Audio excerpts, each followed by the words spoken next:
Halo rekan-rekan semuanya, bertemu kembali dengan saya AM Dwi Ari Bayu Atmanto. Pada kesempatan ini kita akan membahas ya materi yang memang terkait dengan penerapan SMK 3 yaitu tentang pedoman laporan audit SMK 3. Ini terdapat di lampiran 3 PP 50 tahun 2012. Jadi dalam pembuatan laporan audit ini merupakan untuk hasil dokumentasi setelah kegiatan audit dilakukan dan auditor menemukan hasil-hasil dari temuan audit.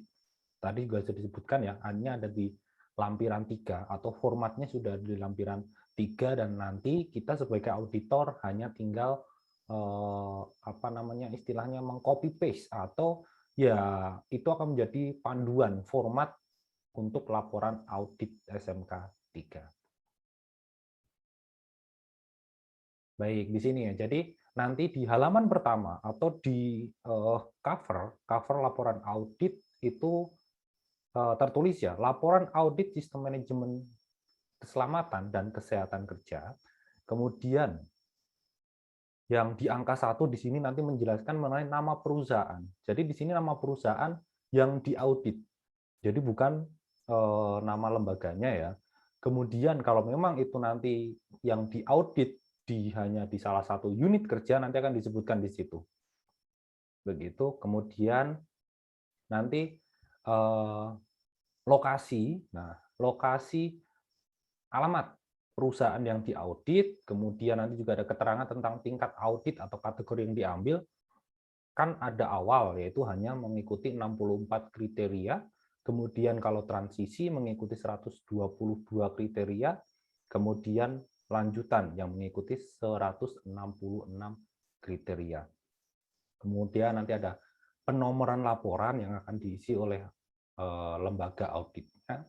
Kemudian di nomor 6, ini menjelaskan mengenai siapa lembaga-lembaga audit atau lembaga audit yang mengaudit perusahaan tersebut. Kan kemarin kita sudah jelaskan ada sekitar 18 lembaga ya.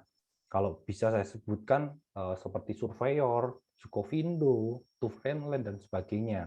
Kemudian nanti juga menjelaskan mengenai distribusi laporan ini. Jadi hanya keempat atau gampangannya lembaga audit hanya mengcopy 4, jadi tidak boleh melebihi. Kenapa? Laporan audit SMK 3 di sini sifatnya rahasia, jadi tidak bisa asal di-share, tidak bisa asal dirangkap banyak dan nanti disebarluaskan. Oke ya, distribusinya nanti di sini yang pertama ke perusahaan yang diaudit, kemudian ke Kementerian Tenaga Kerja, lebih tepatnya ke Dirjen ya, Binwasnaker, kemudian ke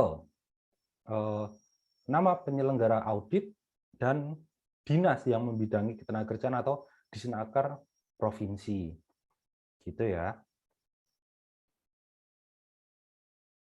Nah, ini contohnya ya. Jadi covernya.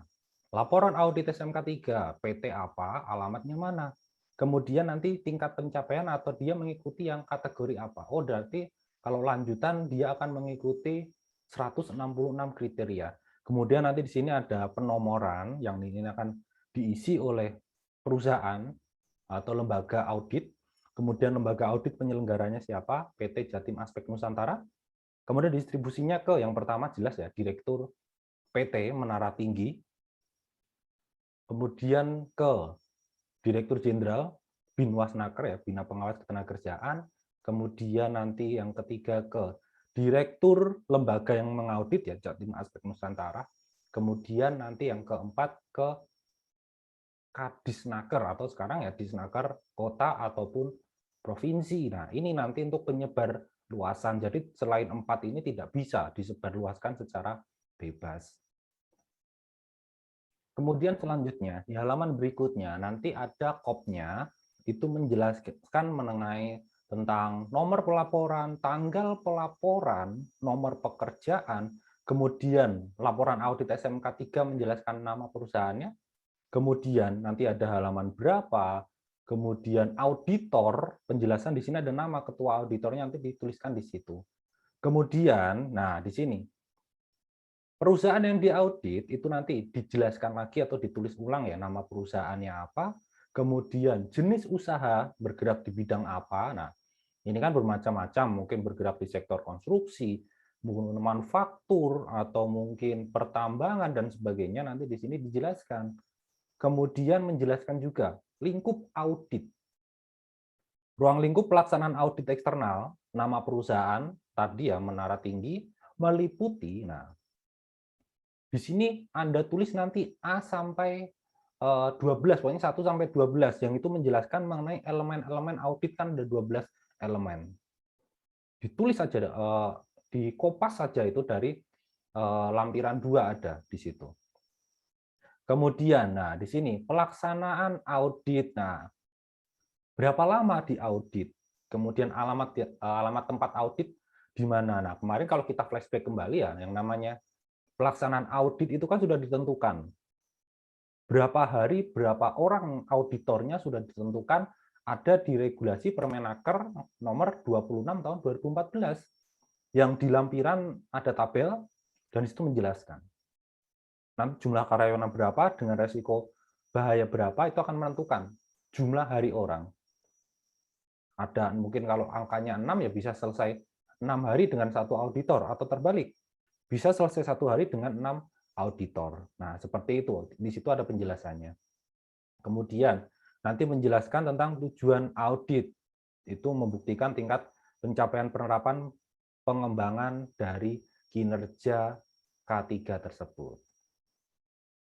Kemudian nanti juga akan menjelaskan mengenai tim auditor yang bertugas itu siapa saja. Yang jelas nanti ketuanya itu adalah auditor senior.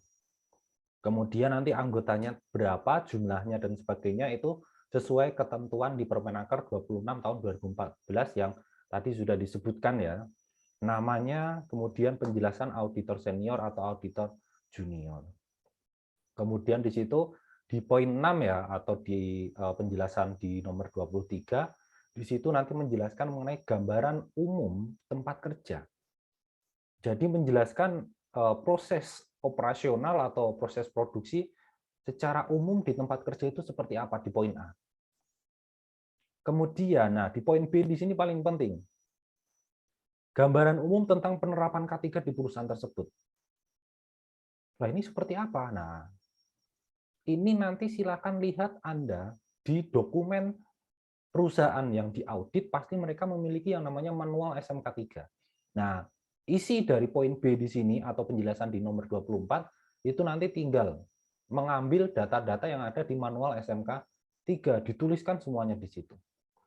Kemudian di penjelasan nomor 25 atau di jadwal audit, nanti di sini menjelaskan mengenai rundown pelaksanaan auditnya. Jadi pertemuan awal itu waktunya kapan, tanggalnya kapan, keterangan nanti menjelaskan mengenai contohnya pembukaan dari perusahaan yang diaudit, kemudian pembukaan dari auditornya. Nah, di situ nanti penghubung itu penanggung jawab kegiatan ya. Kemudian di situ mulailah pemeriksaan dan penilaian kriteria. Kalau tadi mengikuti yang lanjutan berarti nanti pemeriksaannya akan mencangkup 166 kriteria. Kemudian lanjut di poin 3, pertemuan akhir di sini nanti ada 2 topik. Yang pertama adalah auditor yang setelah melakukan cek lapangan, mereka akan melaksanakan yang namanya pertemuan auditor. Jadi mereka berkelompok. Mungkin kalau ada 6 auditor, minta satu ruangan untuk mendiskusikan hasil temuan-temuan sebelum nanti akan dijelaskan ke perusahaan yang diaudit. Setelah selesai, barulah nanti akan melakukan pertemuan akhir penutup. Nah, perwakilan auditor akan menjelaskan temuan-temuan apa saja yang terdapat atau yang ditemukan saat pengecekan atau penilaian kriteria-kriteria di perusahaan tersebut.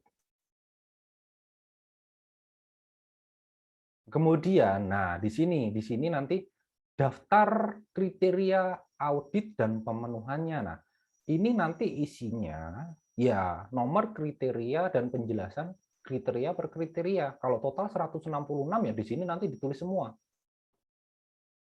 Nah, nanti juga akan ada checklist istilah tidak berlaku. Jadi ada beberapa kriteria itu kadang bisa tidak berlaku di perusahaan tersebut. Nah, itu nanti akan dicentang. Dan ini nanti tidak akan menjadi temuan yang tidak sesuai.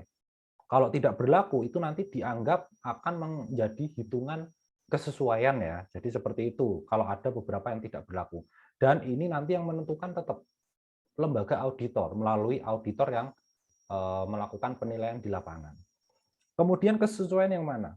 Nah, yang penting nanti, ketidaksesuaian itu temuan mayor ataupun minor. Kenapa kritikal di sini tidak ditulis? Karena kritikal waktunya itu 1 kali 24 jam harus 1 kali 24 jam harus segera di closing. Jadi tidak perlu ditulis di sini. Karena kan nanti pembuatan laporan di sini kan memang membutuhkan beberapa waktu. Maksudnya beberapa waktu mungkin 1 minggu, 2 minggu. Nah, dengan kata lain ya, kalau ada temuan kritikal itu harusnya sudah di closing. Nah, yang akan ditulis di sini hanya temuan mayor dan minor. Kalau mayor memang ada ya batas waktu closing atau penyelesaian masalah temuannya itu 30 hari. Kemudian nanti ditulis di kalau memang ada temuan minor, centang di minor. Seperti itu. Ini contoh pengisian yang tadi ya, contoh di poin atau di kriteria 111. Kriterianya, adanya kebijakan K3 yang tertulis, tertanggal dan secara jelas menyatakan tujuan K3 dan komitmen perusahaan dalam memperbaiki kinerja K3. Ternyata itu sesuai, berarti kan nanti di antara mayor dan minor jelas tidak ada centang. Tapi ternyata di salah satu kriteria lanjutannya, di 112, kebijakan yang ditandatangani oleh pengusaha atau pengurus, di sini minor. Nah, temuannya minor seperti apa, nanti ada penjelasan di tahapan berikutnya ya. Jadi di sini tidak perlu menjelaskan temuan minornya seperti apa. Dan itu seterusnya sampai total semuanya dinilai ya 166 kalau di penamaan kriterianya 12.5.1. Kemudian nah di sini ada penjelasan tentang kriteria tidak berlaku yang tadi sempat saya bilang ya.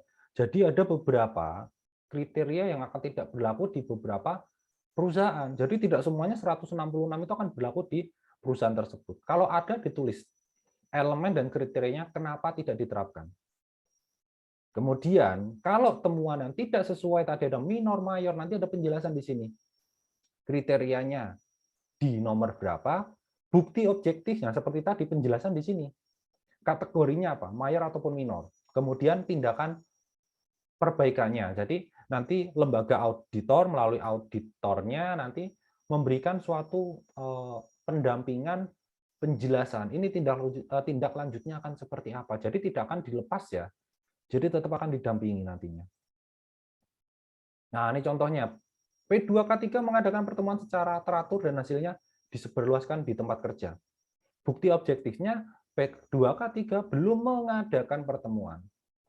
Kemudian minor. Nah, tindak lanjutnya contohnya ya memberikan teguran agar nantinya ke depan harus melakukan yang namanya meeting P2K3 atau pertemuan P2K3 dan itu bisa dibuktikan nanti dengan mungkin ada notulennya, absensi, dokumen foto dan sebagainya. Kemudian contoh lagi P2K3 melaporkan kegiatan secara teratur. Nah, kalau dilaporkan atau diregulasi kan harus 3 bulan sekali. Ternyata di sini bukti objektifnya belum melaporkan. Temuannya minor. Tindak lanjut ya wajib melaporkan per 3 bulan. Nanti harus ada pembuktian. Pelaporannya ke Disnaker, itu mungkin ada namanya berita acaranya. Nah, di situ dijelaskan. Nah, kemudian setelah itu, setelah selesai, kita akan lanjut di hasil audit. Kesimpulan persentase yang diperoleh. Nanti di sini penjelasan naratif ya. Jadi dari 166 kriteria atau mungkin tahap lanjutan, ditemukan berapa yang tidak sesuai.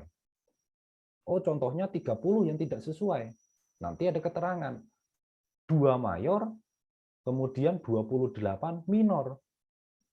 Nah, kalau ada mayor, ingat ya, kalau ada temuan mayor ataupun kritikal, berarti perusahaan dianggap belum menerapkan SMK 3 yang sesuai. Jadi yang akan menjadi perhitungan persentase di sini hanya minor. Jadi hanya minor. Kalau mayor, critical harus di closing terlebih dahulu. Nah, makanya kalau sudah ada temuan satu saja mayor, ini tidak akan dihitung persentasenya. Dengan kata lain, perusahaan tidak akan mendapatkan sertifikat. Tetapi kalau nanti bisa di closing, kemudian hanya ditemukan temuan minor, jumlahnya berapa, akan dihitung persentasenya. Nah, nanti teman-teman juga akan mendapatkan formula atau apa namanya rumusnya ya. Jadi untuk menghitung berapa persen kalau temuan atau tahapan lanjutan mengikuti 166 kriteria, kemudian ketidaksesuaiannya temuannya 50, itu nanti berapa persen itu sudah ada. Jadi kita tidak akan sulit karena sudah ada formula atau rumusnya. Kemudian, nah di sini ada penjelasan data pendukung laporan audit. Daftar hadir pertemuan. Kemudian ini daftar hadir pertemuan itu yang seperti tadi ada pertemuan awal, pertemuan penutup. Respon perusahaan terhadap tindak lanjut temuan seperti apa, Nak? Jadi nanti ada laporan. Yang tadi sudah ada menjadi temuan, sudah dilaporkan ke perusahaan, respon atau perbaikan dari perusahaan seperti apa. Kemudian nanti kota mana, tanggal berapa, kemudian akan ditandatangani oleh manajer lembaga auditnya. Oke ya, kemudian karakteristik laporan audit itu mampu mengkomunikasikan fakta dengan baik. Jadi diharapkan seorang auditor itu nanti saat cek lapangan, itu dalam mencari fakta, temuan-temuan itu harusnya pintar-pintar mengkomunikasikan. Kemudian mengkomunikasikan juga kelebihan selain kekurangan. Jadi kita jangan hanya mencari kesalahannya. Kalau bagus, kita akan memberikan semacam reward, entah itu hanya ucapan, wah ini sudah bagus Pak, oh ini sudah sesuai Pak. Nah itu jadi biar ada semacam kepuasan dari auditi atau perusahaan yang diaudit itu, dia, oh ternyata menerapkan K3 itu seperti ini, kepuasannya. Nah, gitu ya. Kemudian tidak mengeneralisasi, jadi jangan sampai temuan satu, oh berarti di sana jelek semua, tidak. Jadi tetap kita harus melihat secara fakta di lapangan seperti apa. Hindari opini yang mungkin kurang relevan ya. Jadi opini-opini nanti diharapkan kita sudah memiliki yang namanya landasan, mungkin standar atau regulasi peraturan perundang-undangan yang berlaku. Kemudian berfokus pada sistem, bukan orangnya, karena kita akan menilai sistem manajemen. Jangan sampai menilai, oh ini orangnya kok bertato, bosnya bertato, jangan-jangan SMK 3-nya jelek, tidak.